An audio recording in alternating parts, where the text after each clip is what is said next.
Good evening everyone.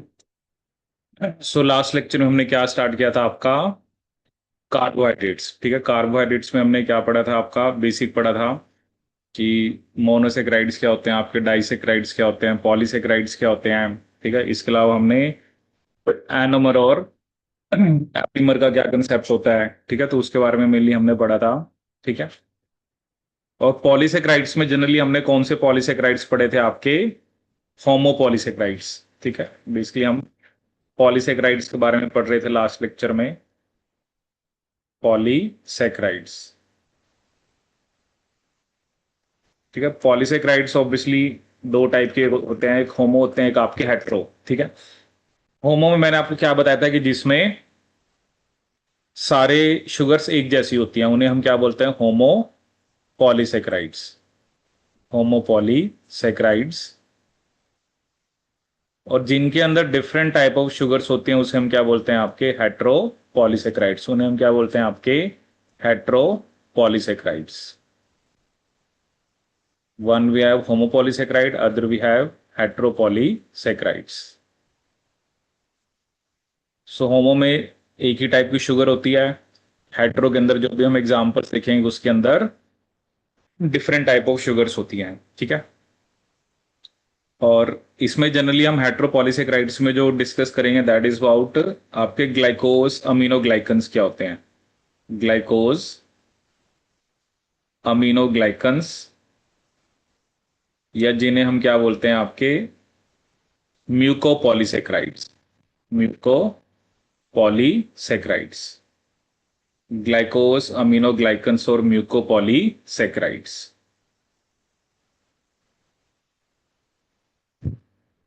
ठीक है, ग्लाइकोज अमीनोग्लाइकन और म्यूकोपॉलीसेक्राइड्स।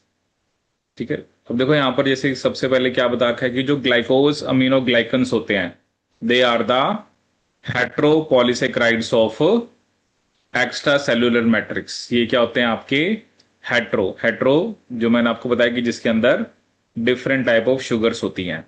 ठीक है, अब देखो वो क्या बता रहे हैं कि जो एक्स्ट्रा सेल्यूलर स्पेस होता है in the tissues of multi cellular animals is filled with A gel like material, the extra cellular matrix also called ground substance which holds the cells together and provides a porous pathway for the diffusion of nutrients and oxygen to individual cells। ठीक है, जो extra cellular space है, ठीक है, वो कहता है वहां पे जेल लाइक मटेरियल होता है, that is extra cellular matrix जिसे हम ग्राउंड सब्सटेंस बोलते हैं, और जो सेल्स को होल्ड करके रखता है। ठीक है, वो कह रहा है कि जो एक्स्ट्रा सेलुलर मैट्रिक्स होता है उसके अंदर इंटरलॉकिंग मैशवर्क होता है पॉलीसेक्राइड्स का, जिसके बारे में अभी हम डिस्कस करेंगे। बाकी कुछ फाइब्रस प्रोटीन्स भी होते हैं, कोलेजन होता है, इलास्टिन होता है, फाइब्रोनेक्टिन होता है, लैमिनिन होता है। ठीक है, हम स्पेसिफिकली बात करें ईसीएम, एक्स्ट्रा सेलुलर मैट्रिक्स, उसके अंदर अभी जिन हेट्रोपॉलीसेक्राइड्स के बारे में हम डिस्कस करेंगे। ठीक है, फाइब्रस प्रोटीन जैसे हमने पढ़ा था, कोलेजन होता है, इलास्टिन होता है, फाइब्रोनेक्टिन होता है, लैमिनिन होता है। ठीक है, अब होता क्या है, ये जो हेट्रोपॉलीसेक्राइड्स है ना, जिसे हम ग्लाइकोज अमीनोग्लाइकन्स बोल रहे हैं, they are a family of linear polymers जिनके अंदर रिपीटिंग डाइसेक्राइड यूनिट्स होती हैं। जैसे हम पढ़ेंगे, जैसे एक डाइसेक्राइड यूनिट है वो मल्टीपल मल्टीपल टाइम्स रिपीट होती है। ठीक है, तो वो अलग अलग ग्लाइकोज अमीनोग्लाइकन्स के अंदर वो रिपीटिंग यूनिट आपकी अलग अलग होती है। ठीक है, इनमें से कहता है एक मोनोसेक्राइड या तो एनासिटाइल ग्लूकोसामीन होता है या एनासिटाइल गैलेक्टोसामीन होता है। ठीक है, जनरली मतलब आप ये कह रहे हो कि इनके अंदर अमीनो शुगर्स होती हैं और यूरोनिक एसिड्स होते हैं। इनके अंदर क्या होती हैं, amino sugars and uronic acids. इनके अंदर अमीनो शुगर्स होती हैं और साथ में क्या होते हैं, आपके यूरोनिक एसिड्स।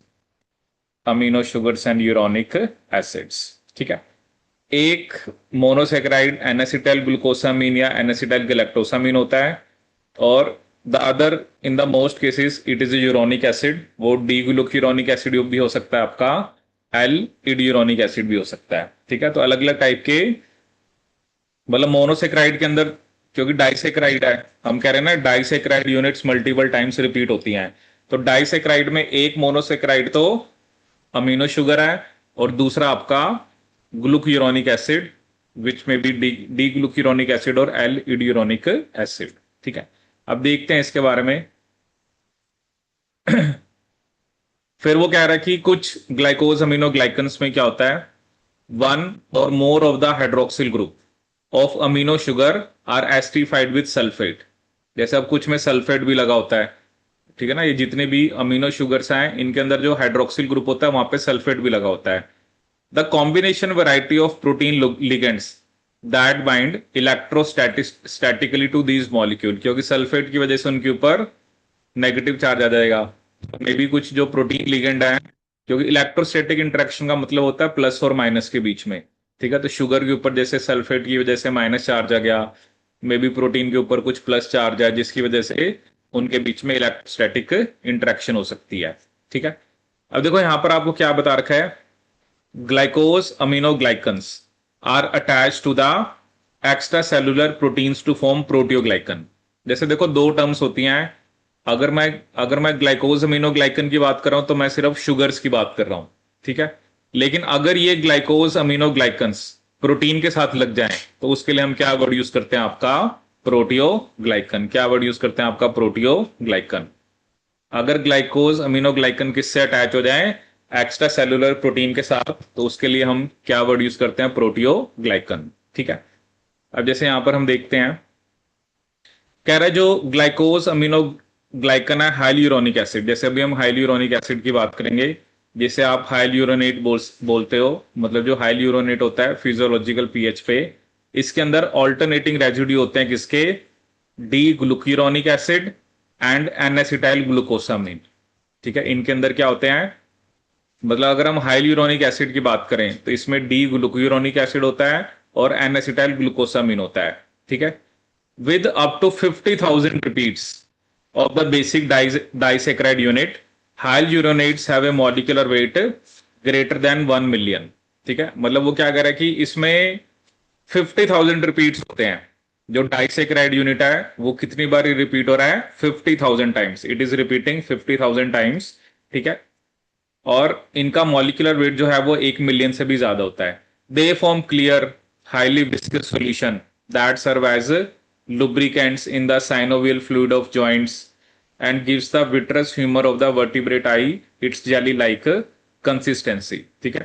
मतलब हाइलोस का बॉडी मतलब वो कह रहा है ग्लासी या ट्रांसल्यूसेंट अपीयरेंस, ठीक है। तो जैसे ये हमारे अंदर जो जॉइंट्स होते हैं वहां पे हाइलुरोनिक एसिड प्रेजेंट होता है, विट्रस ह्यूमर आई में जैसे होता है ना, एक्वस ह्यूमर होता है, विट्रस ह्यूमर होता है, ये तो चलो हमें बता रहा है कि वो प्रेजेंट कहां पर होता है। ये असेंशियल कंपोनेंट है जो एक्स्ट्रा सेलुलर मैट्रिक्स होता है कार्टिलेज का और टेंडन्स का, ठीक है, to which it contributes tensile strength and elasticity as a result of it strong interactions with the other components of the matrix, ठीक है। तो ये जो it is the essential component of the extracellular matrix of cartilage and tendon to which contribute tensile strength and elasticity, क्योंकि क्योंकि as a result of the strong interaction with the other component of matrix, ठीक है। मतलब hyaluronic acid जो है वो, क्योंकि ECM का पार्ट तो हमने उसको पहले ही बोला है, तो जो कार्टिलेज होता है, टेंडन्स होता है, वहां पर भी ये उनके भी ईसीएम का पार्ट होता है, ठीक है। जैसे हाइल्यूरोनिडेज होता है, कुछ पैथोजेनिक बैक्टीरिया होते हैं जो हाइल्यूरोनिडेज जो है वो सिक्रीट करते हैं, जिसकी वजह से हाइल्यूरोनेट के अंदर जो ग्लाइकोसिडिक लिंकेज है वो ब्रेक होगी, जिसकी वजह से, क्योंकि may be because of this extra cellular matrix, क्योंकि उसमें हाइल्यूरोनिक एसिड है तो बैक्टीरिया इन्वेड नहीं कर पाएगा सेल्स तक। लेकिन कुछ बैक्टीरिया स्पेसिफिकली हाइल्यूरोनिडेज एंजाइम सिक्रीट करते हैं जो हाइल्यूरोनिक एसिड को ब्रेक करेगा, जिसकी वजह से जो टिश्यूज हैं they will be more susceptible to the bacterial invasion, ठीक है। और कुछ ऑर्गेनिज्म जैसे हम ये कहते हैं कि जो स्पर्म होता है, स्पर्म हाइड्रोलाइज करता है an outer glycosaminoglycan coat around the ovum, जिसकी वजह से स्पर्म पेनिट्रेट करता है, ठीक है। वहां पर भी जैसे हम हाइल्यूरोनिडेज बोल देते हैं, क्योंकि एक हाइल्यूरोनिक एसिड की लेयर होती है, तो स्पर्म जब हाइल्यूरोनिक एसिड को हाइड्रोलाइज करेगा तभी वो एक्सेल के साथ मतलब में पेनिट्रेट कर पाएगा, और बेसिकली जो स्पर्म है तभी स्पर्म और एक्सेल फ्यूज होके जाइगोट बनाएंगे, ठीक है। मतलब ये तो चलो आपको हाइल्यूरोनिक एसिड की प्रेजेंस बता रहा है, but from the point of view कि हमें एक तो ये एक्स्ट्रा सेलुलर मैट्रिक्स का पार्ट है, और मेनली हमें ये याद रखना है कि किसका बना हुआ है, it is made up of N acetyl glucosamine. जैसे पहले ही मैंने बताया ना, या तो एन एसिटाइल ग्लूकोसामीन होगा या एन एसिटाइल गैलेक्टोसामीन होगा, या डी ग्लूक्यूरोनिक एसिड होगा या एल इडियूरोनिक एसिड होगा। तो इसके अंदर डी ग्लूक्यूरोनिक एसिड और एन एसिटाइल ग्लूकोसामीन होता है। But something special about this glycosaminoglycan is that की जो बेसिक डाइसेक्राइड यूनिट है वो 50,000 रिपीट्स टाइम्स रिपीट हो रही है। ठीक है, आगे हम जो और पढ़ेंगे ना पॉलीसेक्राइड, उसमें इतने ज्यादा टाइम रिपीट्स नहीं होंगे। ठीक है, इसके रिपीट्स बहुत ज्यादा है और इसका वेट भी इसलिए 1 मिलियन से भी ज्यादा है। ठीक है, जैसे यहां पर आप देख सकते हो इमेज। ठीक है, this is the basically they have shown you कि ये आपका एन एसिटाइल ग्लूकोसामीन है और ये आपका ग्लूक्यूरोनिक एसिड है। ठीक है, और इसके बीच में लिंकेज कौन सी है, बीटा 1,3। इन दोनों के बीच में बीटा 1,3 लिंकेज है। अब ये जो डाइसेक्राइड दूसरे डाइसेक्राइड के साथ अटैच करेगा उसमें लिंकेज बीटा 1,4 होगी। ठीक है ना, ये तो इन दोनों के बीच में लिंकेज है, जो आपका एन एसिटाइल ग्लूकोसामीन और जो आपका दूसरा जो यूरोनिक एसिड, ठीक है, ग्लूक्यूरोनिक एसिड, तो इन दोनों में तो बीटा 1,3 लिंकेज है। बट ये डाइसेक्राइड जब दूसरे डाइसेक्राइड से अटैच करेगा तो उसमें बीटा 1,4 होगा। ठीक है, और आप देख सकते हो कि ये डाइसेक्राइड यूनिट्स कितने टाइम्स रिपीट होती है, approximately 50,000 times. So which makes it one of the larger glycosaminoglycan. ठीक है, बाकी ग्लाइकोज अमीनोग्लाइकन आप देखोगे तो उनमें इतने ज्यादा रिपीट्स नहीं होंगे। ठीक है, हाइल्यूरोनिक एसिड में स्पेसिफिकली जो रिपीट्स का नंबर है दैट इज अराउंड 50,000। ठीक है, अब देखो यही आपको बता रहा है जो मैंने अभी आपको लाइन बताई कि जो बाकी ग्लाइकोज अमीनोग्लाइकन है वो हाइल्यूरोनिक एसिड से कैसे डिफर करते हैं। वो कह रहे हैं 2 रिस्पेक्ट में। एक तो बाकी जो जैसे अभी हम पढ़ेंगे डरमेटन सल्फेट होता है, केराटिन सल्फेट होता है, हिपैरिन होता है, तो एक तो ये मच शॉर्टर है, they are generally much shorter polymers and they are covalently link to the specific protein. ठीक है, जो बाकी ग्लाइकोज अमीनोग्लाइकन है जनरली हम उनके बारे में क्या करें, एक तो वो काफी छोटे हैं as compare to their size is very, they are very short polymer as compare to others. और दूसरा ये कि वो कोवलेंटली किससे लिंक होते हैं, स्पेसिफिक प्रोटीन से। ठीक है, जैसे कॉन्ट्रोइटिन सल्फेट है। ठीक है, तो cartilage it contributes to the tensile strength of cartilage, tendons, ligaments and the walls of the aorta. ठीक है, कॉन्ड्रोइटिन सल्फेट कहां पर होता है, ये टेंसाइल स्ट्रेंथ देखता है कार्टिलेज को, टेंडन्स को, ligaments and the walls of aorta. ठीक है, डर्मेटन जैसे स्किन से नाम आ रहा है, it contributes to the pliability of skin and also present in blood vessels and heart walls. ठीक है, it is in this polymer many of the glucuronate residues present in chondroitin sulfate are replaced by their apimer iduronate। जैसे इसमें वो क्या बता रहा है कि ग्लूक्यूरोनेट की जगह बहुत जगह पर, जैसे ऑफ द ग्लूक्यूरोनेट, ग्लूक्यूरोनेट कहां पर होता है वो कह रहा है जैसे कॉन्ड्रोइटन में। ठीक है, लेकिन यहां पर क्या होता है, इडियूरोनेट होता है किसके अंदर, डरमेटन सल्फेट के अंदर। ठीक है, जिसको यहां पर देखो आपको यूनिट्स दिखा रखी हैं। ठीक है, अब इसमें आप देखो ना कॉन्ड्रोइटिन सल्फेट के अंदर यही वही ग्लूक्यूरोनिक एसिड है, बट यहां पर एन एसिटाइल गैलेक्टोसामीना और वो सल्फेटेड है, क्योंकि इसमें आप देख रहे हो कि यहां पे उसने सल्फेट लगा दिया। ठीक है, और लिंकेज यहां पे भी बीटा 1,3 है, तो इसमें भी ग्लूक्यूरोनिक एसिड है बट एन एसिटाइल गैलेक्टोसामिन सल्फेट है। और बट यहां पे आप देखो नंबर ऑफ रिपीट्स कितने हैं, 20 to 60 कॉन्ड्रोइटिन सल्फेट के अंदर। ठीक है, हम किसकी बात कर रहे हैं, कॉन्ड्रोइटिन सल्फेट। तो कॉन्ड्रोइटिन सल्फेट का भी मैंने आपको स्ट्रक्चर दिखाया जिसके अंदर एन एसिटाइल गैलेक्टोसामिन सल्फेट है और उसके साथ उसमें आपका ग्लूक्यूरोनिक एसिड है। लिंकेज यहां पे भी बीटा 1,3 है और जो डाइसेक्राइड यूनिट्स आपस में लिंक होते हैं उसमें बीटा 1,4 है। ठीक है, ऐसे उन्होंने ये किरेटिन सल्फेट दिखा रखा है। ठीक है, तो जो किरेटिन सल्फेट है उसके बारे में देखो क्या बता रखा है कि they have no uronic acid. इनके अंदर वो कह रहा है यूरोनिक एसिड नहीं होता। ठीक है, देखो सिंपली यहां पर आपको गैलेक्टोज दिखा रखा है, गैलेक्टोज है और एन एसिटाइल ग्लूकोसामीन आपका, और इसमें एक्चुअली क्या है ना, ये 6s क्या शो कर रहा है कि 6 कार्बन के साथ सल्फेट है। ठीक है, पिछले वाले में जो हमने सल्फेट दिखाया था वो आपके जैसे 1 2 3 4 फोर्थ कार्बन के साथ था। ठीक है, तो ये यही शो कर रहा है 4s का मतलब फोर्थ कार्बन के साथ सल्फेट है, और यहाँ पर 6 कार्बन के साथ है। ठीक है, अब देखो भाई है ना, ये तो आपको सब लिंकेजेस याद करनी पड़ेंगी कि इसमें कैसी लिंकेज है। जैसे अब देखो इसमें लिंकेज है β 1 4, बाकी दोनों जो हमने पहले पढ़े थे उसमें β 1 3 है और आगे β 1 4 थी। इसमें डाइसेक्राइड जो बना है उसमें β 1 4 है, बट जब डाइसेक्राइड यूनिट्स आपस में लिंक होगी तो वहां पे β 1 3 है। और आप रिपीट भी दे सकते हो कि इसके अंदर अप्रोक्सीमेटली 25 डाइसेक्राइड यूनिट्स होती हैं। ठीक है ना। तो सबसे ज्यादा जो आपने देखी वो देखी किसके अंदर, जो सबसे पहले मैंने आपको बताया, दैट इज हाइल्यूरोनिक एसिड। उसमें आप नंबर देखो 50,000। ठीक है, लेकिन बाकी जो आपने देखा चाहे वो आपका कॉन्ड्रोइटन सल्फेट है, ठीक है, कॉन्ड्रोइटन सल्फेट के अंदर सिर्फ हमने क्या शो करा है, दैट इज 20 to 60। क्रेटन के अंदर भी कितना है, सिर्फ आपका 25। ठीक है, बाकी तो ये होता है ना कि प्रेजेंट कहां पर है, जैसे ये कह रहा है हॉर्न से इसका नाम आया है, ये भी cornea, cartilage, bone and variety of horny structure which is formed of dead cells, horn, hair, hooves, nails and claws, वहां पर ये केराटिन सल्फेट होता है। ठीक है, हिपैरिन, ये नाम बेसिकली कहां से आ रहा है, जैसे हिपैटिक या हम वर्ड यूज करते हैं लीवर के लिए। ठीक है, हिपैरिन एक नेचुरल एंटीकोगुलेंट है, ये जो मास सेल्स हो गए और ये ब्लड में रिलीज होता है, जहां पर ये ब्लड की कोगुलेशन को इनहिबिट करता है by binding to the protein anti anti thrombin.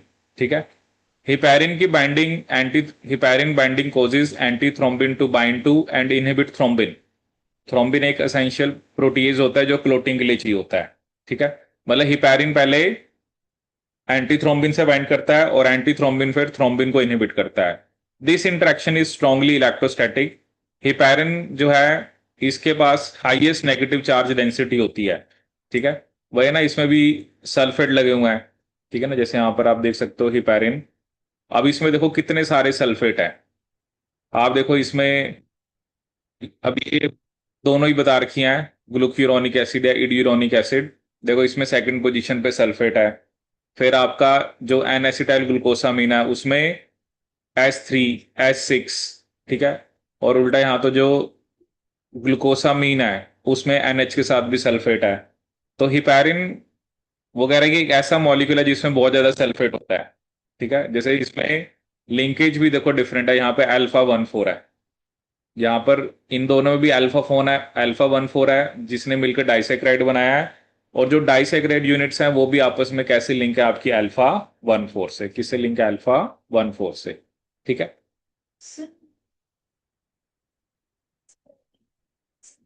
हाँ दोनों ऑप्शन लिख दी ना उसने, GLC-A भी लिख दिया और IDO-A भी लिख दिया। इडियूरोनिक एसिड भी हो सकता है और ग्लूक्यूरोनिक एसिड भी हो सकता है। और का मतलब, हम्म, हाँ, और लिख दिया ना उसने, तो यहाँ पे लिखा भी होगा, मतलब यहाँ पर उन्होंने स्ट्रक्चर में दिखा रखा है, यहाँ पे उसके बारे में नहीं बता रखा, बट इसमें दोनों हो सकते हैं। ठीक है, अब जैसे ना केराटिन सल्फेट में तो यूरोनिक एसिड है ही नहीं, उसमें सिंपली हमने गैलेक्टोज बनाया है। उसमें हमने सिंपली क्या लिखा है कि उसमें आपका गैलेक्टोज होता है। ठीक है, तो इट इज, ये क्या इसके बारे में लिखा है, it has a highest negative charge density of any non biological macromolecule. ठीक है, प्यूरिफाइड हिपैरिन को हम रूटीनली यूज करते हैं ब्लड सैंपल जो क्लिनिकल एनालिसिस के आते हैं, तो ताकि क्लॉटिंग को रोका जा सके। क्योंकि हिपैरिन जो है, क्योंकि जैसे वो है ना, ब्लड आपने निकाल लिया तो हमें तो उसको ट्रांसफ्यूजन के लिए डोनेट करना है, क्लॉटिंग से प्रिवेंट करने के लिए उसमें हम हिपैरिन ऐड करते हैं। ठीक है, तो ये आपको डिफरेंट जो है उसकी लिंकेजेस, ठीक है, वो किसका बना हुआ है वो याद रखना है। ठीक है, तो ऐसा क्वेश्चन एक्चुअली क्या होता है ना, एक टॉपिक भी होता है वैसे भी सेल के अंदर, एक्स्ट्रा सेलुलर मैट्रिक्स। तो क्वेश्चन चाहे आपसे यहाँ पे पूछे, क्योंकि एक्स्ट्रा सेलुलर मैट्रिक्स मेनली के अंदर हम कह रहे हैं ये वाले हेट्रोपॉलीसेकेराइड्स होते हैं। तो ये चीजें याद रखना कि वो हेट्रोपॉलीसेकेराइड किसके बने हुए हैं। ठीक है, दूसरा उनमें लिंकेज कौन सी है, और तीसरा जैसे हमने रिपीटेशंस की बात करी, आपने देखा कि बाकियों में तो चलो इतनी रिपीटेशंस नहीं है, जैसे ही पैरिन में 15 to 90 है, इसमें 25 है, इसमें 20 to 60 है। लेकिन जो हमारा हाइल्यूरोनिक एसिड था उसके अंदर डाइसेक्राइड यूनिट 50,000 रिपीट्स हो रही। 50,000 टाइम्स क्या हो रही हैं आपकी, रिपीट हो रही हैं। ठीक है, और ये सब किसके एग्जाम्पल हैं, ग्लाइकोज अमीनोग्लाइकन्स के, hyaluronic acid, keratan sulphate, dermatan sulphate, heparin हो गया, ठीक है, chondroitin sulphate, all of them are examples of your ग्लाइकोज अमीनोग्लाइकन्स।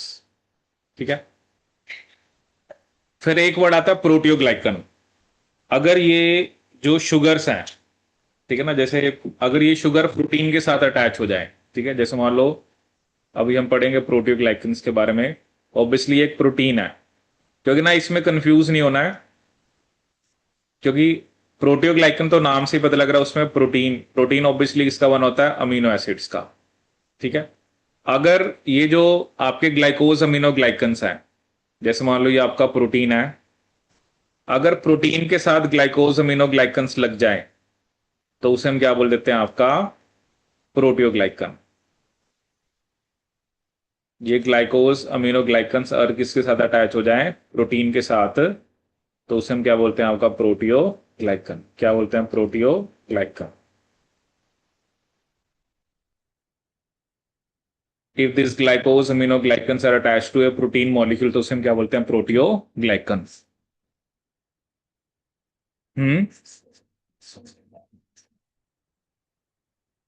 हाँ वो एक्चुअली ये प्रेजेंट ईसीएम में होते हैं ना, हमने यही लिखा स्टार्टिंग में, क्या लिखा कि ये हेट्रोपॉलीसेकेराइड्स आपको कहां पर देखने को मिलते हैं, ईसीएम। ये लिखा ना था हमने स्टार्टिंग में, glycosaminoglycans are heteropolysaccharide of the extracellular matrix. अब इसमें एक्चुअली आपको एग्जांपल्स जैसे होते हैं कुछ, सिंडैकन, एग्रीकेन, बीटा ग्लाइकन, ये सब किसके एग्जांपल होते हैं, दीज आर एग्जांपल ऑफ प्रोटियोग्लाइकन्स। ठीक है, एक तो चलो आपको नाम याद रखने हैं, बाकी तो फिर इसमें ये भी होता है कि प्रोटीन के साथ कौन से ग्लाइकोज अमीनोग्लाइकन्स लगे हुए हैं। ठीक है, तो सबसे ज्यादा यूनिट्स किसके अंदर है, हाइलुरोनिक एसिड के अंदर। ठीक है, अब वो कह रहा है कि प्रोटियोग्लाइकन मैक्रोमोलिक्यूल्स हैं सेल सरफेस के, और ईसीएम, मतलब कह रहे सेल के सरफेस पे भी हो सकते हैं, ईसीएम में भी, इन which one or more glycosaminoglycan chains are joined covalently to the membrane protein or a secreted protein. ठीक है, the glycosaminoglycan moiety commonly forms the greater fraction of the proteoglycan molecule. अब क्या ना, इसमें protein भी है, sugar भी है, बट ज्यादा जो फ्रैक्शन होता है मास का, वो ग्लाइकोज अमीनोग्लाइकन्स का होता है। ठीक है ना, अमीनो एसिड्स भी हैं, बट साथ में ग्लाइकोज अमीनोग्लाइकन भी लगा हुआ है, तो वो क्या कर रहा है कि ज्यादा जो फ्रैक्शन है बाय मास प्रोटियोग्लाइकन के अंदर, वो ग्लाइकोज अमीनोग्लाइकन का होता है। ठीक है, विच डोमिनेट्स द स्ट्रक्चर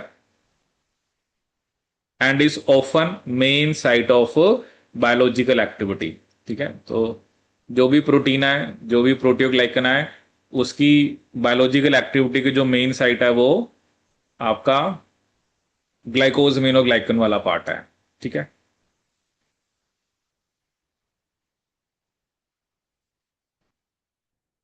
जैसे आप देख सकते हो यहाँ पे कुछ एग्जांपल्स हैं, जैसे एक एग्जांपल है सिंडैकन, एग्रीकैन, बीटा ग्लाइकन। एक तो आपको नाम ही याद रखना है, ये तीनों किसके एग्जांपल हैं, प्रोटियोग्लाइकन्स के। अब सिंडैकन में वो क्या कर रहा है, 3 हेपरन सल्फेट चेन्स लगी होती हैं और 2 कॉन्ड्रोइटन सल्फेट चेन्स लगी होती हैं। ठीक है, जैसे अब वही ना आपको इसमें, जैसे उसने स्पेसिफिकली बताया था कि जो जो हमारा हाइल्यूरोनिक एसिड है, वो तो पहले से इतना बड़ा है, लेकिन बाकी जितने भी थे आपके, उसके बारे में क्या बताया था कि वो, एक तो वो उनमें नंबर ऑफ रिपीटिशंस कम होती हैं, और दूसरा वो प्रोटीन से अटैच होते हैं। ठीक है ना, उसने ये बताया था कि हाउ, बाकी जो ग्लाइकोज अमीनोग्लाइकन्स हैं, how they differ from high uronic acid. यहाँ पे स्पेसिफिक लाइन लिखी थी, एक तो ये शॉर्टर पॉलीमर है और ये प्रोटीन से कोवलेंटली लिंक करते हैं, लेकिन उसने ये नहीं बताया कि हाइल्यूरोनिक एसिड तो पहले इतना बड़ा है, वो generally they are not linking with a protein. ठीक है, तो जैसे यहाँ पे आप देख सकते हो, जैसे इसमें 3 हेपरन सल्फेट है, 2 कॉन्ड्रोइटन सल्फेट है। ठीक है, एग्रीगेन में मल्टीपल चेन्स होते हैं कॉन्ड्रोइटन सल्फेट की और केराटिन सल्फेट की। ठीक है, फिर बीटा ग्लाइकन जिसे हम टीजीएफ बीटा रिसेप्टर 3 और टीजीएफ BR3 बोलते हैं, ये भी एक ट्रांस मेम्ब्रेन प्रोटियोग्लाइकन है, इसके अंदर बोथ हिपैरन सल्फेट और कॉन्ड्रोइटन सल्फेट। ठीक है, देखो वही ना, कॉन्ड्रोइटन सल्फेट तो सारों में ही है, ठीक है। और सिंडैकन और बीटा ग्लाइकन दोनों में हेपेरिन सल्फेट भी है, ठीक है। कईयों में तो अब वही ना, इसमें तो उसने स्पेसिफिक चेन्स की बात कर दी। जैसे इसमें बस ये लिखा है कि हेपेरिन और कॉन्ड्रोइटन होता है, लेकिन जो एग्रीकेन है उसमें कॉन्ड्रोइटन और केराटिन होता है। कॉन्ड्रोइटन और हेपेरिन सल्फेट सिंडैकन और बीटा ग्लाइकन में होता है, लेकिन एग्रीकेन किस में होता है आपका, केराटिन। एग्रीकेन के अंदर कॉन्ड्रोइटन सल्फेट और केराटिन सल्फेट होते हैं, ठीक है। देखो एक तो ना पहले बस हमें एग्जांपल्स बताओ, बेसिक क्वेश्चन ये आएगा कि इनमें से कौन सा प्रोटियोग्लाइकन नहीं है, ठीक है। जैसे चार ऑप्शन दी, syndecan, aggrecan, beta glycan, hyaluronic acid, तो ऑब्वियसली हमें पता है कि hyaluronic acid is not a proteoglycan, ठीक है। और ये भी हमें याद रखना है कि hyaluronic acid is not part of the proteoglycans because वो पहले से इतना बड़ा है, ठीक है। फिर कुछ पॉइंट जैसे हमें ये देखने को मिलेगी, चार्ज की बात करें तो हिपैरिन के ऊपर, क्योंकि उसमें बहुत ज्यादा सल्फेट लगा हुआ है, तो उस पर ज्यादा नेगेटिव चार्ज होता है, ठीक है। तो क्योंकि लिंकेजेस सारी याद रखना प्लस कौन किसके बने हुए हैं, तो ये तो फिर आपका देखो याद करने वाला ही पार्ट है, ठीक है। But no doubt they can ask these kind of questions also कि डाइसेक्राइड्स में कैसी यूनिट है, और मतलब जो दो मोनोसेक्राइड आपस में उनकी कौन सी लिंकेज है, फिर वो जो डाइसेक्राइड है वो दूसरे डाइसेक्राइड से कौन सी लिंकेज से लिंक है, तो दे can ask this question also. But पहले हमें बेसिक बताओ कि ग्लाइकोजमिनोग्लाइकन्स में आपको ये देखना है कि अब जैसे ये क्वेश्चन आ गया कि किस में यूरोनिक एसिड नहीं होता है, ठीक है।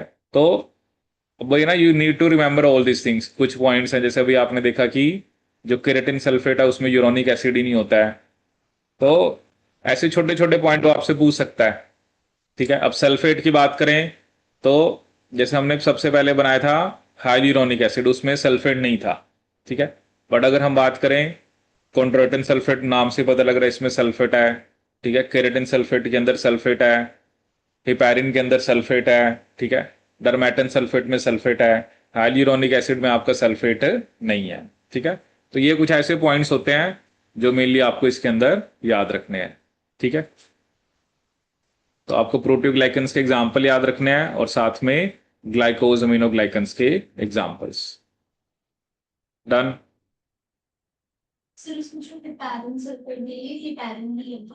ये एक्चुअली क्या होता है ना, सल्फेट का कुछ होता है, जैसे हिपैरिन हैपरन से ज्यादा सल्फेटेड होता है, ठीक है। ये मैं आपको बता देता हूँ, इसमें ना एक लाइन होती है, कई जगह हिपैरिन लिखा होता है, कई जगह हैपरन लिखा होता है, तो इन दोनों में ना सल्फेटेड का ही डिफरेंस होता है, जो एक एक ज्यादा सल्फेटेड होते हैं, कम होते हैं। बाकी बेसिक्स वही होता है, बट सिर्फ फर्क कहां पर होता है कि सल्फेटेड कौन सा ज्यादा है कौन सा कम है।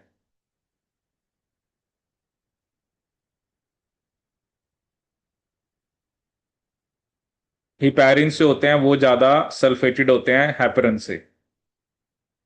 जैसे अगर ये आपको जैसे ये हिपैरिन है ना, ऐसे हिपेरिन लिखा होता है जो हमने पहले पढ़ा है। हिपैरिन ज्यादा सल्फेटेड होता है, मोर सल्फेटेड देन हैपरन। तो अगर ज्यादा सल्फेटेड है तो हम हिपैरिन बोल देते हैं, ठीक है। हिपैरिन हमने स्पेसिफिकली एंटीकोगुलेंट को भी बोला है ना। जो हैपरन सल्फेट है, अब इसमें वही है ना, हैपरन सल्फेट में ये नहीं बताया कि कितने सल्फेट लगे हुए हैं, तो ये थोड़े से कम सल्फेटेड होते हैं, ठीक है। तो ये हो गया आपका हेट्रोपॉलीसेक्राइड्स।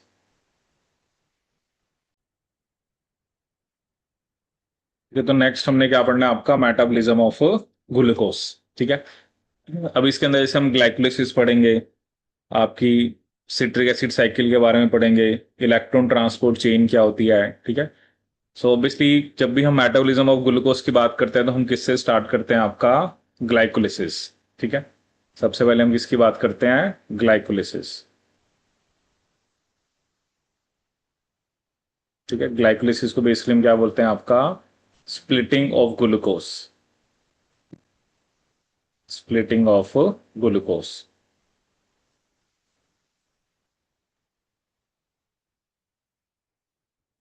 ठीक है। अब देखो कोई भी आप इवेंट पढ़ते हो, एक तो आपको ये याद रखना है कि सेल के अंदर वो होता कहाँ पर है, उसमें जो डिफरेंट स्टेप्स होते हैं किस स्टेप पे क्या बन रहा है, ठीक है। तो अच्छे से याद रखना होता है आपको, ठीक है। अब जो ग्लाइकोलिसिस है, तो basically it takes place in cytosol of cell. It takes place in cytosol of cell. Glycolysis is basically common for both aerobic as well as common for both aerobic as well as anaerobic mode of respiration. Common for both aerobic as well as anaerobic mode of respiration. ठीक है, ये aerobic और anaerobic के लिए क्या होता है आपका कॉमन होता है. मतलब ऑक्सीजन है चाहे नहीं है, ग्लाइकोलिसिस होगा ही होगा. ठीक है, ये तो ग्लाइकोलिसिस के बाद आगे का फेट डिसाइड होता है कि अगर कंडीशन एनारोबिक है तब क्या होगा और एरोबिक है तब क्या होगा. ठीक है, ग्लाइकोलिसिस इसको हम Embden Meyerhof Parnas pathway भी बोलते हैं. Embden Meyerhof Parnas pathway. Embden Meyerhof Parnas pathway.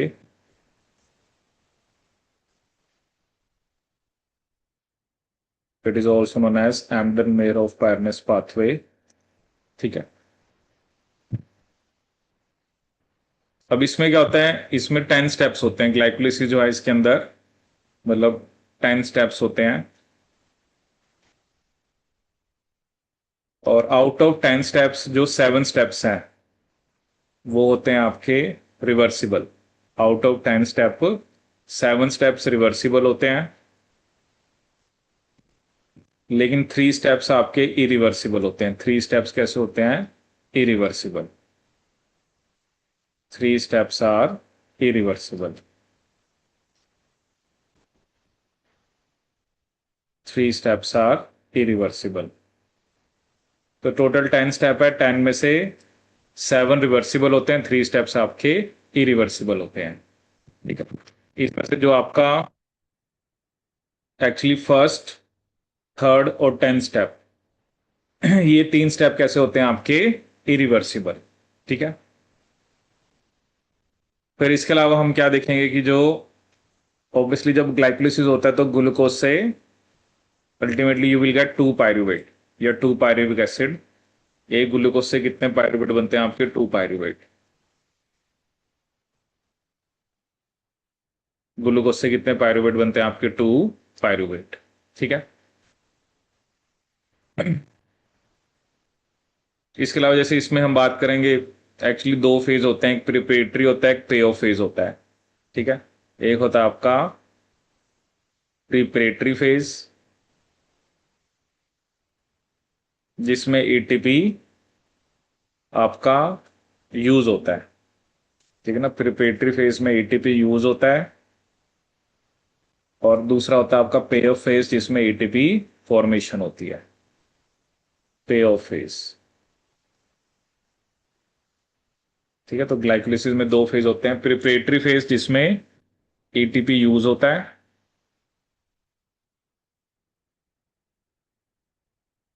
और पे ऑफ फेज जिसमें एटीपी फॉर्मेशन होती है. देखो मेन तो हमारा मोटिव जब भी आप ब्रेक डाउन की बात कर रहे हो तो हमें तो मेनली एटीपी बनाना ही है.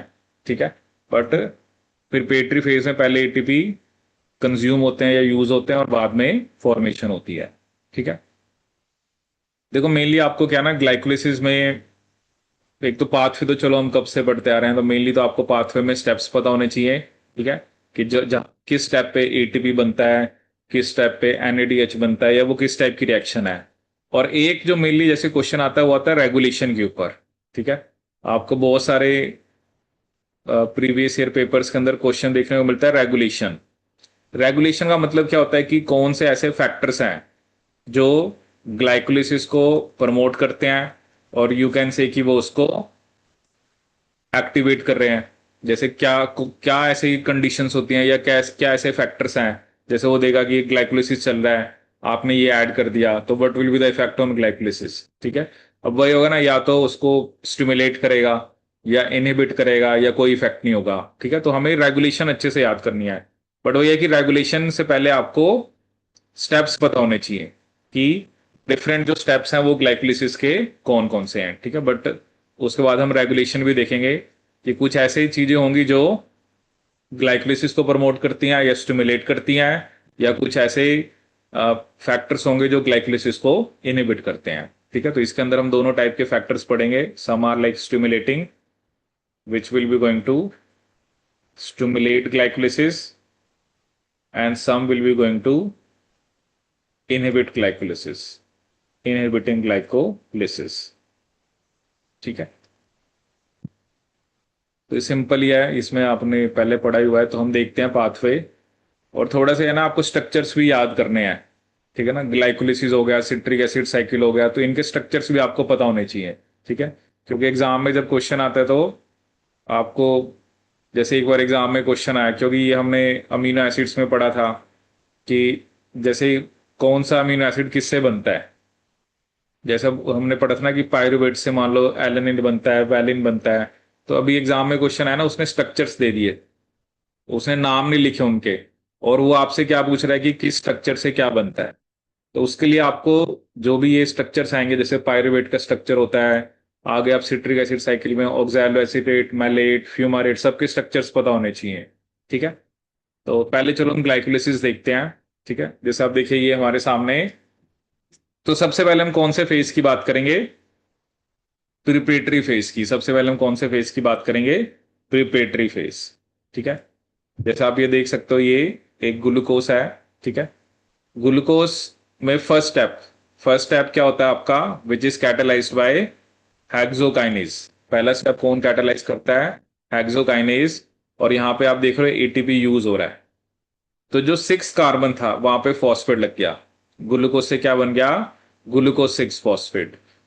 देखो ग्लूकोज को ग्लूकोज 6 फॉस्फेट में इसलिए कन्वर्ट किया जाता है क्योंकि ग्लूकोज सेल से बाहर जा सकता है, लेकिन once it is converted into glucose 6 phosphate, ये सेल से बाहर नहीं जा सकता। मतलब ग्लूकोज 6 फॉस्फेट के लिए कोई ट्रांसपोर्टर नहीं होता है, ग्लूकोज तो जा सकता है। उसके बाद इसको आइसोमेराइज कराया जाता है किसमें? फ्रक्टोज 6 फॉस्फेट में, ठीक है। और यहाँ पे इंजाइम होता है फोस्फो हेक्सोज आइसोमेरेज, जो ग्लूकोज 6 फॉस्फेट को इसमें कन्वर्ट कर देता है फ्रक्टोज 6 फॉस्फेट, ठीक है। आप देख रहे हो जैसे पहला स्टेप मैंने दिखाया वो इरिवर्सिबल है, सेकंड स्टेप आप देख रहे हो रिवर्सिबल है। फिर फ्रक्टोज 6 से जो फ्रक्टोज 1,6 बिस फॉस्फेट बनता है, यहाँ पे इंजाइम होता है फोस्फो फ्रक्टोकाइनेज 1। ये स्टेप भी देखो आपका कैसा है? इरिवर्सिबल। यहां पर भी एटीपी क्या हो रहा है आपका? यूज हो रहा है, ठीक है। तो फ्रक्टोज 6 फॉस्फेट किस में कन्वर्ट हो गया? Fructose 1,6 bis phosphate. किस में कन्वर्ट हो गया? Fructose 1,6 bis phosphate. और यहाँ पे इंजाइम कौन सा आपका? फोस्फोफ्रक्टोकाइनेज 1, ठीक है। उसके बाद ये जो फ्रक्टोज 1,6 बिस फॉस्फेट है, by the action of enzyme aldolase, वो क्या करेगा? इसको 2 में कन्वर्ट कर देगा, ठीक है। जैसे आप देखो ना यहाँ पर अलग अलग कलर भी दिखा रहे हैं, थोड़ा ब्लूइश और पिंकिश। तो ये 3 कार्बन के 2 प्रोडक्ट बनते हैं। एक क्या बनता है? जैसे आप देख रहे हो इसमें एल्डिहाइड है, तो ये ग्लिसरैल्डिहाइड 3 फॉस्फेट है। इसमें कीटो ग्रुप है, तो ये डाईहाइड्रोक्सी एसीटोन फॉस्फेट है, ठीक है। और क्या होता है ना, ये जो डाईहाइड्रोक्सी एसीटोन फॉस्फेट होता है, ये भी ग्लिसरैल्डिहाइड में कन्वर्ट हो जाता है।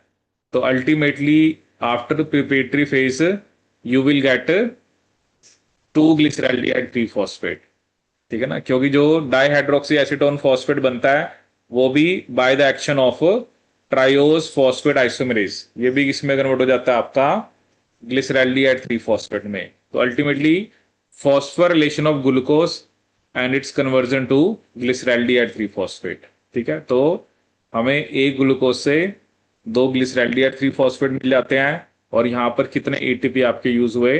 2 एटीपी आर यूज। कितने एटीपी यूज हुए आपके? 2 एटीपी आर यूज, ठीक है। ठीक है, तो ये हमने किसके बारे में पढ़ा? आपका प्रिपरेटरी फेज के बारे में, ठीक है। अब इसके बाद ऑब्वियसली क्या होता है आपका? पे ऑफ फेज, ठीक है। तो मैंने आपको बताया ना कि after preparatory phase you will get 2 molecules of glyceraldehyde 3 phosphate, ठीक है। जैसे आप ये देख रहे हो, ये ग्लिसरैल्डिहाइड 3 फॉस्फेट का स्ट्रक्चर है। अब उसके बाद नेक्स्ट स्टेप जो है, which is catalysed by glyceraldehyde 3 phosphate dehydrogenase. ठीक है, नेक्स्ट स्टेप कौन कैटेलाइज करता है आपका, ग्लिसरैल्डिहाइड 3 फॉस्फेट डीहाइड्रोजिनेज। और इसको हमने यहां पर क्या लिखा है, ऑक्सीडेशन एंड फॉस्फोरिलेशन। ठीक है, अब देखो होगा क्या, जैसे आप इन दोनों स्ट्रक्चर को आप कंपेयर करो, अब देखो एक तो फॉस्फेट एक्स्ट्रा लग गई, ठीक है, और आपका जो एक तरह से एल्डिहाइड है वो, उसमें एक देखो ऑक्सीजन भी लग गई। ठीक है ना, एल्डिहाइड जैसे एसिड में कन्वर्ट हो गया। ठीक है, तो उसमें आपका, उसको बोलते हैं ऑक्सीडेशन एंड फॉस्फोरिलेशन। और यहाँ पे एंजाइम क्या होता है, ग्लिसरैल्डिहाइड 3 फॉस्फेट डीहाइड्रोजिनेज। ठीक है, जैसे आप देख रहे हो यहाँ पे दो फॉस्फेट ऐड भी करे हैं, और इस स्टेप पे दो एनएडीएच में कन्वर्ट हो गए।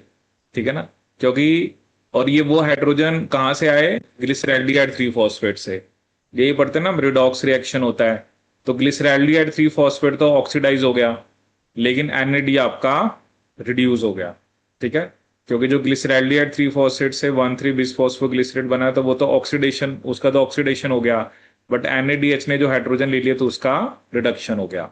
ठीक है, तो टू मॉलिक्यूल्स बन गए 1,3 बिसफॉस्फोग्लिसरेट के, क्योंकि हर एक चीज टू टू है, क्योंकि दो ये बने हैं, दो ये बने हैं, तभी हम यहाँ पे 2 एनएडीएच दिखा रहे हैं कि 2 एनएडीएच फॉर्मेशन हुई। अब आया फर्स्ट एटीपी फॉर्मिंग रिएक्शन, क्योंकि अभी तक मेनली हमारा मोटिव यही है कि हम जो ग्लूकोज का ब्रेकडाउन करा रहे हैं, तो उससे जो भी एनर्जी रिलीज हो रही है उसको हमने स्टोर करना है। ठीक है, तो अब वो एनर्जी मेनली हमें पता है किस फॉर्म में स्टोर होती है, एटीपी की फॉर्म में। ठीक है, तो ये जो 1,3 बिसफॉस्फोग्लिसरेट है ये कन्वर्ट हो जाता है 3 फॉस्फोग्लिसरेट में। ठीक है, और यहां पर एंजाइम होता है फॉस्फोग्लिसरेट काइनेस, और यहां पर बन गए 2 एटीपी। ठीक है, क्योंकि 2,1,3 बिसफॉस्फोग्लिसरेट किस में कन्वर्ट हो गए, 2,3 फॉस्फोग्लिसरेट। अब 3 फॉस्फोग्लिसरेट से by the action of enzyme phosphoglycerate म्यूटेज, वो किस में कन्वर्ट हो गया, 2 फॉस्फोग्लिसरेट में। किस में कन्वर्ट हो गया, 2 फॉस्फोग्लिसरेट। फिर यहां पर आप देख रहे हो कि दो वाटर के मॉलिक्यूल निकल गए, तो क्या बन गया, फॉस्फोनल पायरुवेट। यहाँ पे एंजाइम होता है इनोलेज। कौन सा एंजाइम होता है, इनोलेज। जैसे आप देखो ये स्ट्रक्चर है, एक ये स्ट्रक्चर है। अब इसमें देखो आपका ये CO नेगेटिव तो एज इट इज है। अब वाटर निकला है, मतलब एक OH ये आया है और एक H ये आया है, तभी तो यहाँ पे डबल बॉन्ड आ गया, CH2 डबल बॉन्ड C। तो ये वाला हाइड्रोजन और ये OH, जब इसमें से हम निकाल देंगे तो क्या बन जाएगा, फॉस्फोनल पायरुवेट। और फिर फॉस्फोनल पायरुवेट में से अगर आप फॉस्फेट को निकाल दोगे तो क्या बन जाएगा, pyruvate. And this reaction is catalysed by pyruvate kinase, और ये आपकी सेकंड एटीपी फॉर्मिंग रिएक्शन है। ठीक है, और देखो इसको हम बोलते हैं सबस्ट्रेट लेवल फॉस्फोरिलेशन। एक्चुअली एक होता है सबस्ट्रेट लेवल, एक होता है ऑक्सीडेटिव। ऑक्सीडेटिव फॉस्फोरिलेशन की बात हम करते हैं जब हम इलेक्ट्रॉन ट्रांसपोर्ट चेन की बात करते हैं। इसमें तो यही हो रहा है ना, जैसे अब 1,3 बिसफॉस्फोग्लिसरेट है, उसका फॉस्फेट निकला वो एडीपी के पास चला गया, फॉस्फोनल पायरुवेट का फॉस्फेट एडीपी के पास चलेगा तो एटीपी बन गया।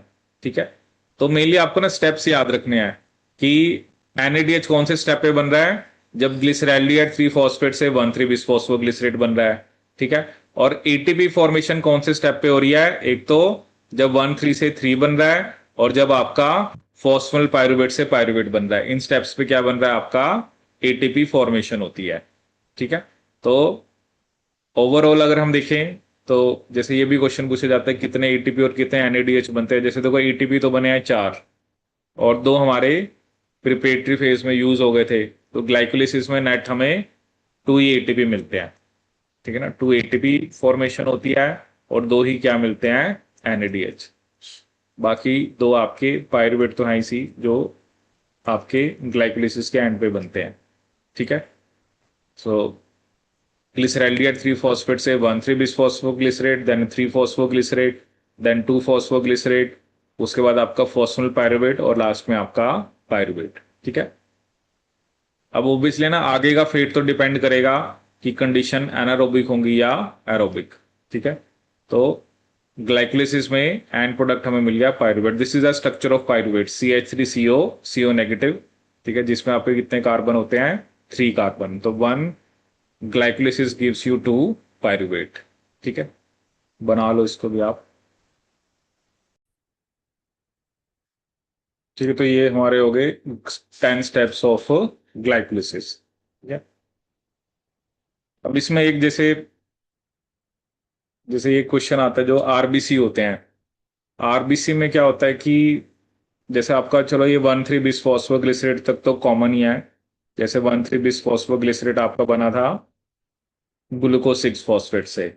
लेकिन आरबीसी में क्या होता है, ये जो 1,3 है, by the action of enzyme बिस फॉस्फोग्लिसरेट म्यूटेज, ये कन्वर्ट हो जाता है 2,3 बिस फॉस्फोग्लिसरेट में। 1,3 को किस में कन्वर्ट कर दिया जाता है, 2,3 बिस फॉस्फोग्लिसरेट में। अब होता है क्या है, जब 1,3 से 3 बना था तब एटीपी बना था। लेकिन जब 2,3 से 3 फॉस्फोग्लिसरेट बनता है तो उस स्टेप पे एटीपी फॉर्मेशन नहीं होती। मतलब एक तरह से आरबीसी के अंदर एक एटीपी फॉर्मेशन वाला स्टेप जो है वो बाईपास हो जाता है। जैसे उसमें क्या था, 1,3 से 3 बनता है तो एटीपी बनता है। लेकिन आरबीसी के अंदर क्या होता है, 1,3 से क्या बन जाता है, 1,3 से 2,3 by the action of enzyme बिस फॉस्फोग्लिसरेट म्यूटेज। जब 2,3 से 3 बनता है तो आप देख रहे हो कि सिंपली यहां पे फॉस्फेट निकल रहा है, एटीपी फॉर्मेशन नहीं होती। तो एग्जाम में ये क्वेश्चन आया था कि विच एंजाइम इज रिस्पॉन्सिबल, कि जिसकी वजह से first ATP forming step bypass हो जाता है। तो आंसर था बिस फॉस्फोग्लिसरेट म्यूटेज। क्योंकि बिस फॉस्फोग्लिसरेट म्यूटेज 1,3 को 2,3 बिस फॉस्फोग्लिसरेट में कन्वर्ट कर देता है। और जब 2,3 से 3 फॉस्फोग्लिसरेट बनता है तो आपकी एटीपी फॉर्मेशन नहीं होती, there is no ATP formation. बाकी तो वही है, वही फिर 2 फॉस्फोग्लिसरेट और लास्ट में क्या बनता है आपका, लैक्टेट। वही है ना, जैसे आपको पता है कि आरबीसी के अंदर तो कोई मेम्ब्रेन बाउंड ऑर्गेनेली होती नहीं है, तो वहां पर तो वैसे ही citric acid electron transport chain की आप बात ही नहीं करोगे। तो लास्ट में लैक्टेट बनता है। क्या बनता है आरबीसी में, क्योंकि आरबीसी में फिर आगे वही है कि एनारोबिक मोड ही होगा। क्योंकि एरोबिक मोड में तो हम ये कहते हैं ना सिट्रिक एसिड साइकिल होती है, बट सिट्रिक एसिड साइकिल कहां पर होती है, माइटोकॉन्ड्रिया के मैट्रिक्स में। बट आरबीसी में ना तो न्यूक्लियस होता है ना ही कोई मेम्ब्रेन बाउंड ऑर्गेनेलीज होती हैं। ठीक है, तो 1,3 से 2,3 बनता है। तो जब 2,3 से 3 फॉस्फोग्लिसरेट बनता है तो उस स्टेप पे एटीपी फॉर्मेशन आपकी नहीं होती है। ठीक है, एक ये क्वेश्चन पेपर में आता है। वो है ना, कई बार देखो हमें ग्लाइकोलिसिस पूरा पता है, बट वो आपसे ऐसा क्वेश्चन पूछ लेगा कि कौन सा एक स्टेप होता है जो आरबीसी के अंदर बाईपास हो जाता है, या उस स्टेप जो बाईपास हो रहा है एटीपी फॉर्मेशन वाला स्टेप, उसके लिए कौन सा एंजाइम रिस्पॉन्सिबल है। ठीक है, तो 1,3 से 2,3, 2,3 से 3 बनता है तो एटीपी फॉर्मेशन आपकी नहीं होती है। ठीक है, तो ये आपको इसमें ध्यान रखना है।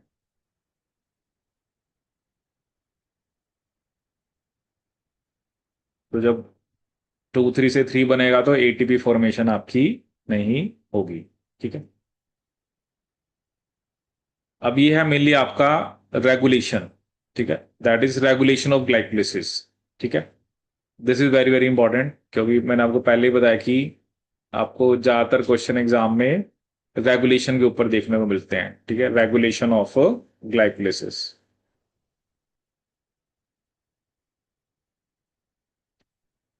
रेगुलेशन ऑफ ग्लाइकोलिसिस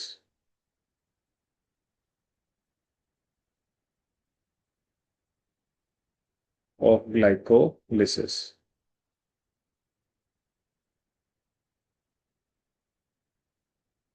अब रेगुलेशन ऑफ ग्लाइकोलिसिस में बेसिकली क्या होता है आपका, मेनली जो थर्ड और 10th स्टेप है वहां पे रेगुलेशन होती है। थर्ड स्टेप क्या था, जब फ्रक्टोज 6 से फ्रक्टोज 1,6 बनता है। और 10th स्टेप क्या था, फॉस्फोनल पायरुवेट से पायरुवेट बनता है। ठीक है, एक्चुअली यहाँ पे आपको दोनों ही दिखा रखे हैं, एक तरफ ग्लाइकोलिसिस दिखा रखा है, एक तरफ ग्लूकोनियोजेनेसिस। ठीक है, ग्लूकोनियोजेनेसिस हम जैसे बाद में पढ़ेंगे, क्योंकि ग्लूकोनियोजेनेसिस में क्या होता है, पायरुवेट से ग्लूकोज बनाते हैं। ठीक है ना, अभी जैसे मेनली हम ग्लाइकोलिसिस डिस्कस कर रहे हैं। और ऑब्वियसली वही होगा ना, वो अपोजिट होंगे। जैसे कोई अगर ग्लाइकोलिसिस को प्रमोट कर रहा है तो ऑटोमेटिकली वो ग्लूकोनियोजेनेसिस को इनहिबिट कर रहा है, और कोई ग्लूकोनियोजेनेसिस को प्रमोट कर रहा है तो ऑटोमेटिकली वो ग्लाइकोलिसिस को इनहिबिट कर रहा है। अब देखो आपका जो एंजाइम था फोस्फोफ्रक्टोकाइनेज, इसको फ्रक्टोज 2,6 बिसफॉस्फेट और एएमपी एक्टिवेट करते हैं।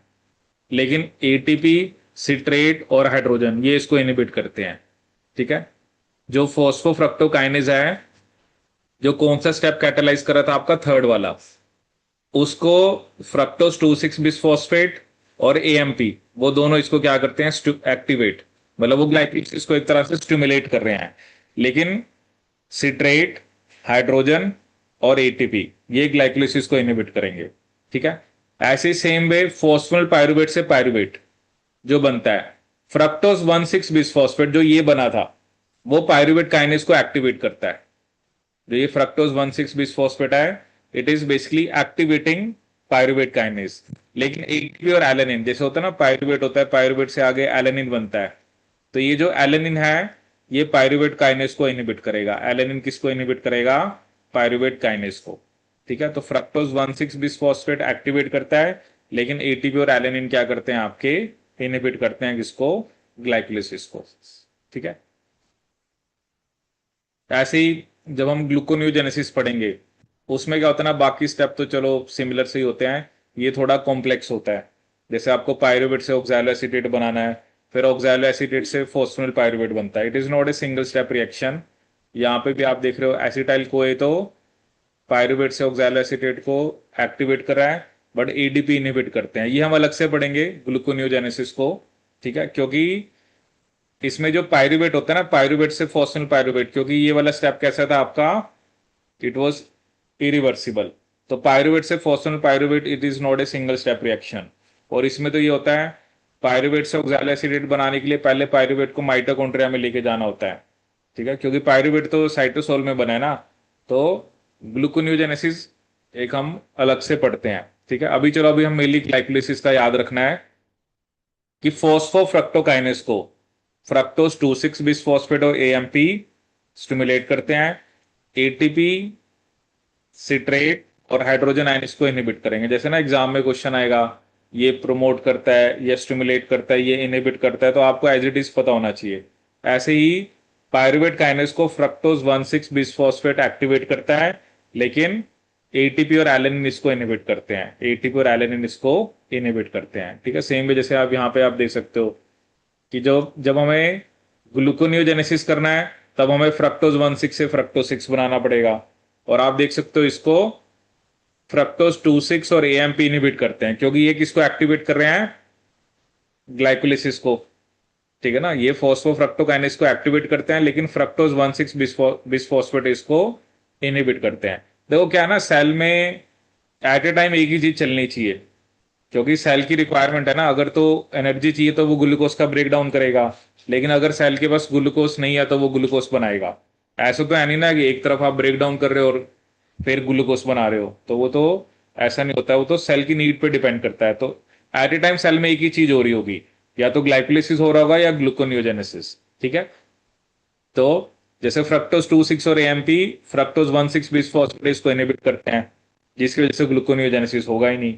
लेकिन सिट्रेट जो है, वो ग्लूकोनियोजेनेसिस को प्रमोट करता है, बट ग्लाइकोलिसिस को वो इनहिबिट करता है। ठीक है। एग्जाम में ऐसे ही क्वेश्चन आता है, दे विल गिव यू कि ग्लाइकोलिसिस चल रहा है, हमने ये ऐड कर दिया, क्या इफेक्ट होगा। और आपको पता होना चाहिए ना, they will write down these lines in the form of statement. This is activating, this particular thing is activating glycolysis, it is inhibiting glycolysis. तो आपको एग्जैक्टली इसमें याद रखना होता है। ठीक है। कर लो आप इसको draw, this is regulation of glycolysis.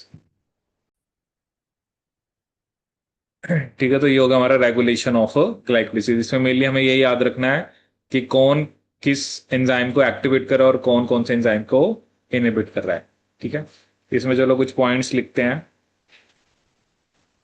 तो जैसे ग्लाइकोलिसिस में एक पॉइंट हम लिखते हैं कि जो ग्लाइकोलिटिक एंजाइम्स हैं, glycolytic enzymes require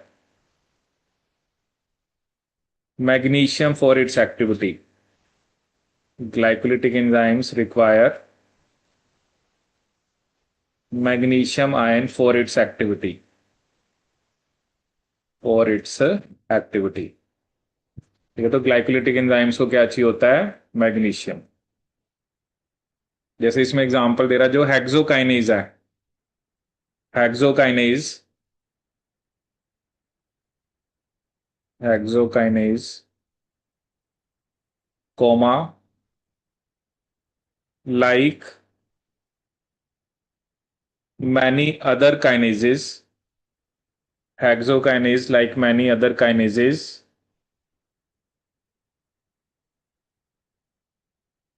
requires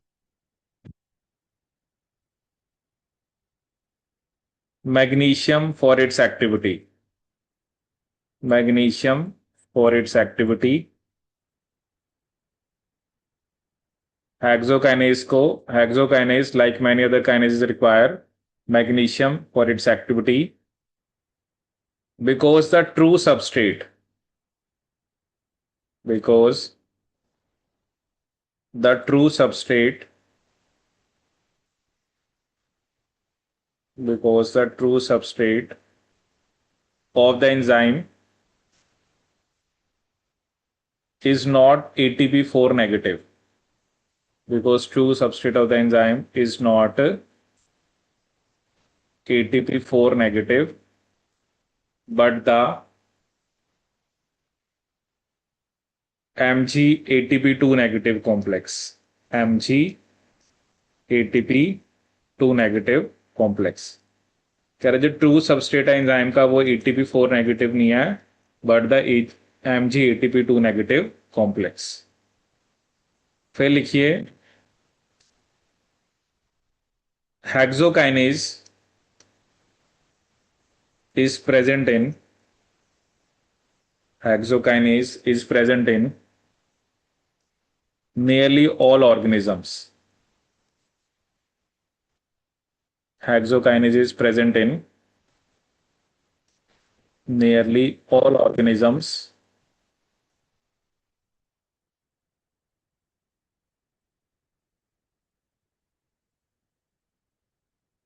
the human genome encodes the human genome encodes four different hexokinases. The human genome encodes four different hexokinases.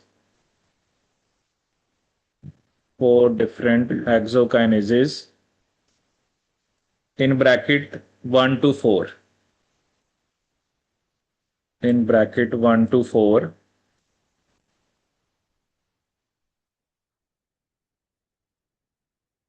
comma, all of which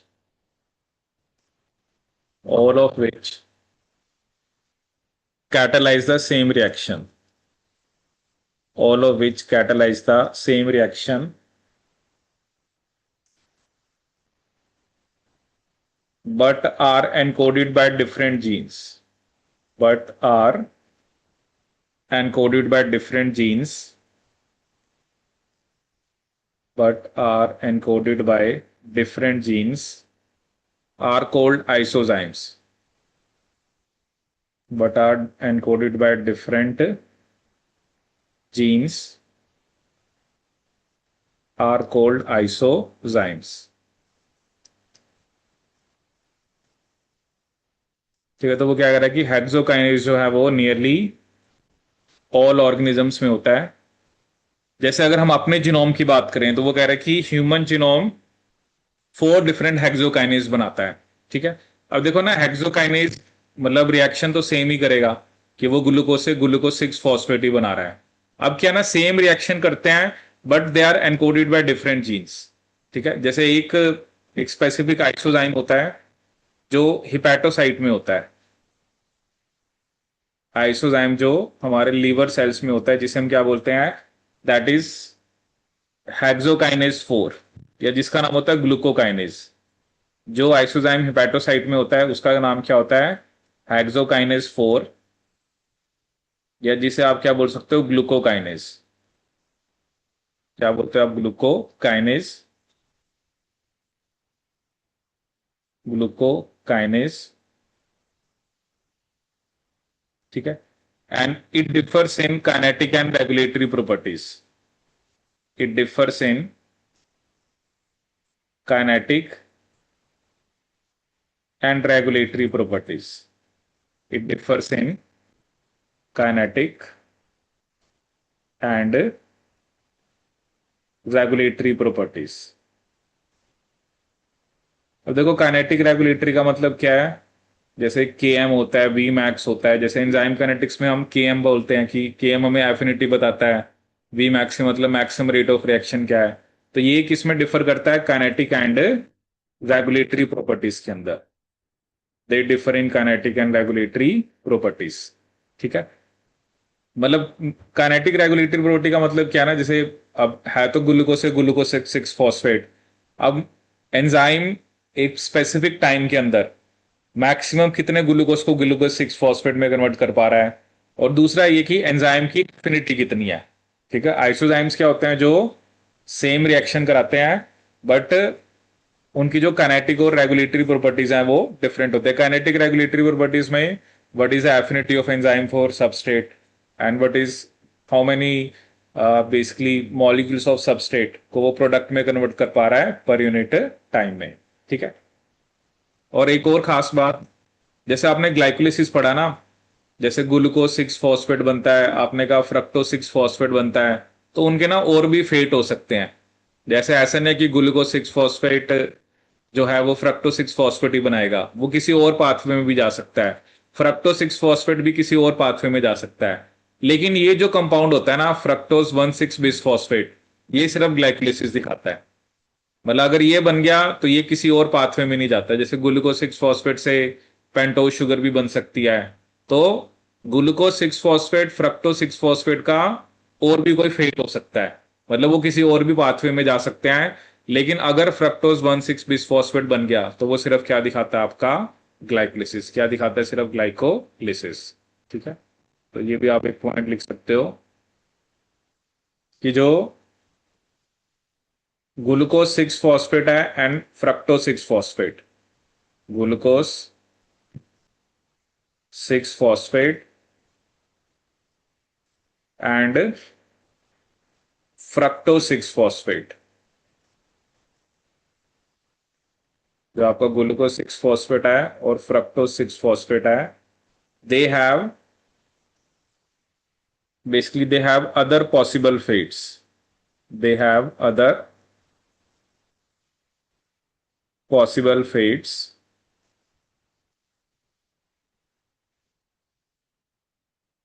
लेकिन जो फ्रक्टोज विन वन सिक्स बिस फॉस्फेट है, it is targeted for glycolysis only. Fructose one six bisphosphate, ये सिर्फ क्या show करता है आपका, glycolysis. Fructose one six bisphosphate is targeted for glycolysis.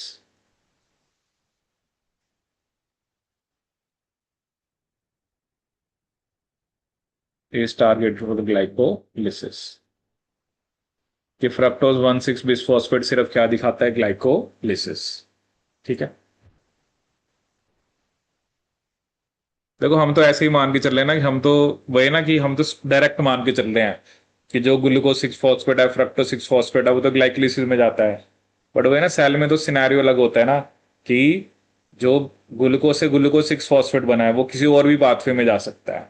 ठीक है, लेकिन अगर फ्रक्टोज वन सिक्स बीस फॉस्फेट बन गया, वो सिर्फ ग्लाइकोलिसिस दिखाएगा, वो सिर्फ क्या दिखाता है आपका, ग्लाइकोलिसिस।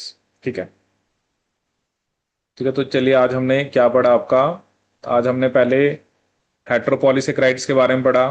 ठीक है, और हमने ग्लाइकोलिसिस के स्टेप्स देखे हैं कि क्या डिफरेंट स्टेप्स होते हैं, और साथ में उसकी रेगुलेशन। ठीक है, मेन यहाँ पर आपको रेगुलेशन अच्छे से याद करनी है, क्योंकि जब हम क्वेश्चंस करेंगे तो आपको काफी क्वेश्चन जो है वो रेगुलेशन पे देखने को मिलेंगे। ठीक है, रेगुलेशन आपको इसमें अच्छे से याद रखनी है।